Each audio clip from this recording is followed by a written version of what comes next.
रणविजय से बात करने के बाद फादर डिसिल्वा को डैनी के बारे में बहुत सारी बातें पता चली। उन्हें समझ में आ गया था कि उनका मुकाबला काफी ताकतवर वैम्पायर से है। वहीं रणविजय जो अपने आप पर भरोसा खो चुका था, अब उसे भी यकीन हो चला था कि डैनी सपना नहीं, एक सच्चाई है, एक सच्चाई जिसे वो झुठला नहीं सकता। दूसरी ओर इन सबसे दूर एक बच्चे को मार डालने के बाद जेनी इस समय डैनी के सामने खड़ी थी। ये तुमने क्या किया जेनिफर? बच्चे को मारकर पूरे शहर में ढिंढोरा पीट दिया तुमने। डैनी, पर मैंने तो वही किया जो तुम किया करते हो। I hunted. Oh, shut up. Stop engaging in this type of stupidity. Jennifer, this is not the jungle. Jennifer, अब तुम इंसान नहीं हो, तुम उनसे सुपीरियर हो। तुम्हें कंट्रोल करना सीखना पड़ेगा। These are the basic skills. Danny, मगर मैं कंट्रोल नहीं कर पा रही हूँ। शिकार सामने देखते ही मुझे कुछ हो जाता है। जेनिफर, हर गेम के कुछ रूल्स होते हैं। अगर तुमने रूल्स फॉलो नहीं किए तो जल्द ही गेम से आउट हो जाओगी। तुम्हें अभी और फोकस करने की जरूरत है। डैनी, मैं उड़ क्यों नहीं पा रही हूँ? मैंने बहुत ट्राई किया, लेकिन मैं अपनी बॉडी को बैट में कन्वर्ट ही नहीं कर पा रही हूँ। जेनिफर, तुम तो आसानी से कभी भी चेंज हो जाते हो। जेनिफर, मुझे क्यों नहीं आ रहा ये सब? जेनिफर, हाँ। तुम पहले अपने आप पर कंट्रोल करना सीखना पड़ेगा। तुम इतने आसान शिकार भी ढंग से नहीं कर पा रही हो। बच्चों पर कंट्रोल करना सबसे ज्यादा आसान होता है। वो बहुत जल्दी बहकावे में आ जाते हैं और जल्दी बातों को भूल जाते हैं। मगर तुम अपने आप को ही कन्विंस नहीं कर पा रही हो तो उन्हें कैसे कन्विंस करोगे? Listen, you don't have to hurt them. Hunt, but don't kill. मैं इस मुंबई शहर में शिकार करने और ढिंढोरा पीटने नहीं आया हूं। मैं यहाँ आर्मी बनाने आया हूं। So it would be better if you try to control yourself. Yes, Danny. जैसे एक आदमखोर शेर को इंसान के शिकार का तजुर्बा हो जाता है, उसे खत्म कर पाना मुश्किल हो जाता है। डैनी के साथ भी कुछ ऐसा ही हो रहा था।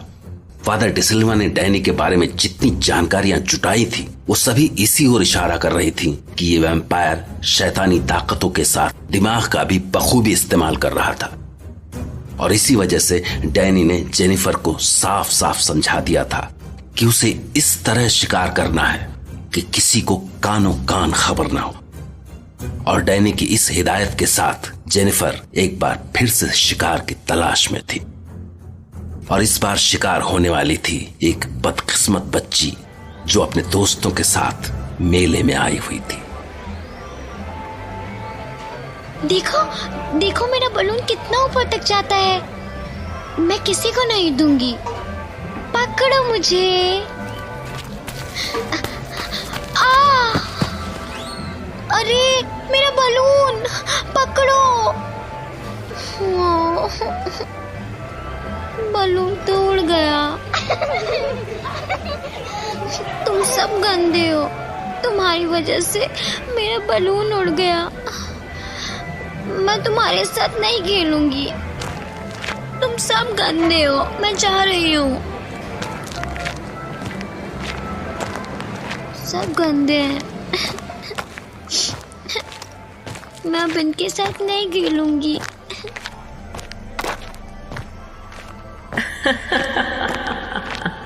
कौन है? कौन है यहाँ? कौन है आप? अले अले अले, क्या हुआ इतनी प्यारी बच्ची को? क्यों रो रही है ये? मैं रो नहीं रही हूँ। डरपोक बच्चे रोते हैं। मैं डरपोक नहीं हूँ।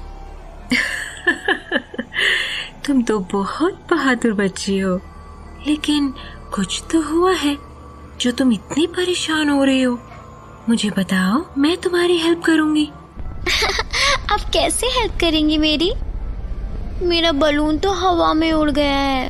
अच्छा, ओह, ये तो बड़ी प्रॉब्लम हो गई है।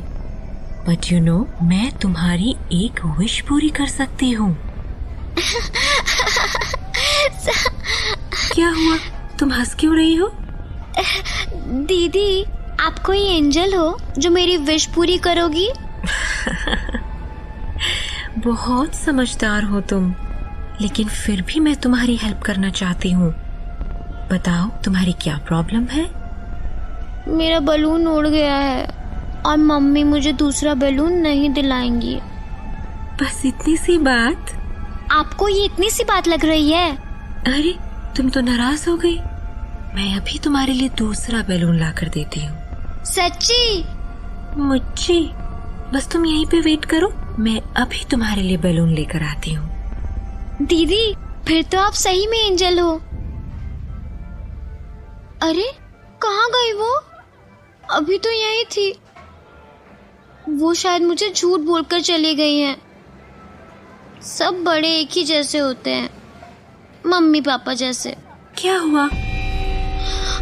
हाँ, अरे दीदी, आप इधर कहाँ से आ गई? मैं तो उधर देख रही थी आपको। वो छोड़ो, ये देखो तुम्हारे लिए क्या लाई हूँ मैं। इतने सारे बैलून, ये सब मेरे लिए हैं? हाँ, ये सब तुम्हारे लिए हैं। दीदी, आप सच में एंजल हैं। हाँ, मैं सच में एंजल हूँ। दीदी, आप मेरी फ्रेंड बन जाओ। मुझे जब भी किसी चीज की जरूरत होगी तो मैं आपसे कह दूंगी। अच्छा, चलो ठीक है, आज से हम फ्रेंड्स हैं। तो चलो मिलाओ हाथ और अपने इस फ्रेंड को फटाफट से गाल पे एक किस दे दो। ये क्या कर रही हो? दीदी, मुझे बहुत मजा आ रहा है। अब हम फ्रेंड्स हैं ना, मैं तुम्हें और भी गिफ्ट दूंगी। थैंक यू दीदी।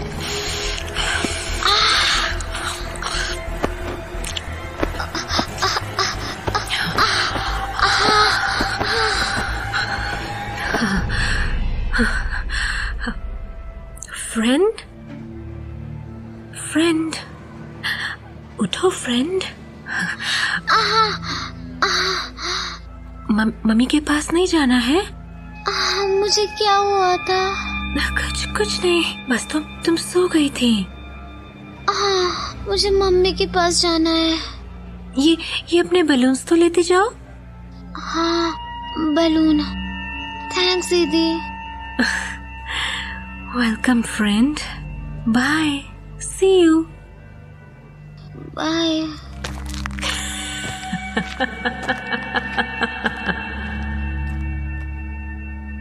जेनिफर ने इस बच्चे को जिंदा छोड़ दिया था, क्योंकि वो धीरे धीरे डैनी की हिदायतों के मुताबिक शिकार करना सीख रही थी, और कुछ ही दिनों में उसने कई बच्चों को अपना शिकार बना लिया। वहीं फादर डिसिल्वा रणविजय के साथ मिलकर डैनी का पता लगाने की पूरी कोशिश कर रहे थे, लेकिन उन्हें उसका कोई सुराग नहीं मिल रहा था। और इसी बीच कुछ दिनों बाद टीवी पर एक ऐसी खबर आई जिसे देखकर उनके होश उड़ गए। शहर के कई इलाकों में बच्चों में एक अलग तरह की बीमारी देखने को मिल रही है। इस बीमारी में बच्चों के शरीर में अचानक से खून की कमी हो जाती है। ये बीमारी अभी तक डॉक्टरों के लिए एक पहेली ही बनी हुई है। पिछले एक हफ्ते में इस बीमारी के 10 से ज्यादा मामले सामने आ चुके हैं। पीड़ित बच्चों के खून की जांच में उनमें कई तरीके की बीमारी के कोई लक्षण नहीं पाए गए, लेकिन इस बीमारी से पीड़ित ज्यादातर बच्चों में खून की इतनी ज्यादा कमी हो चुकी है कि उन्हें तुरंत खून चढ़ाना पड़ा। इस नई बीमारी की जांच के लिए दिल्ली से डॉक्टरों की एक स्पेशल टीम भी आ चुकी है। ऐसा कैसे हो सकता है? जरूर कुछ न कुछ गड़बड़ है। कहीं ऐसा तो नहीं ये बच्चे भी डैनी का ही शिकार हों? अगर ऐसा है तो डॉक्टर जब तक इसकी तह तक पहुंचेंगे तब तक न जाने डैनी कितने बच्चों को शिकार बना चुका होगा। मुझे हॉस्पिटल में भर्ती बच्चों से बात करनी होगी।